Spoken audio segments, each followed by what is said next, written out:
கிறிஸ்துவுக்குள் அன்பானவர்களே, உங்களை சந்திப்பதில் மகிழ்ச்சி அடைகிறேன். மார்க்கு 9:23. இயேசு அவனை நோக்கி, நீ விசுவாசிக்க கூடுமானால் ஆகும், விசுவாசிக்கிறவனுக்கு எல்லாம் கூடும் என்றார். பிரியமானவர்களே, விசுவாசிக்கிறவர்களுக்கு எல்லாமே கூடும். எனவே நாம் எந்த ஒரு சூழ்நிலையும் உலகத்தையோ உலகத்தில் உள்ள மனிதர்களையோ நாம் நோக்காமல் தேவனையே நாம் நோக்கி பார்க்கும்போது தேவனாகிய கர்த்தர் நம் முகத்தை அவர் வெட்கப்படுத்த மாட்டார். விசுவாசத்தோடு நாம் அவரை நோக்கி நிற்கும்போது தேவனாகிய கர்த்தர் நம் விசுவாசத்தை கனப்படுத்த நாம் வேண்டிக் கொள்கிற காரியத்தில் அவர் அற்புதங்களை செய்ய கடந்து வருவார்.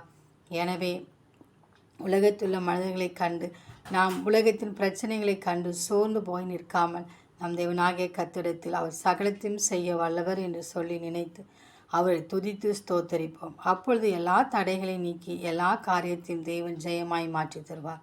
அந்த தேவனின் அன்பு கரங்களை நாம் பற்றி கொண்டு அவரோடு கூட வாழ்வோம். ஆமேன்.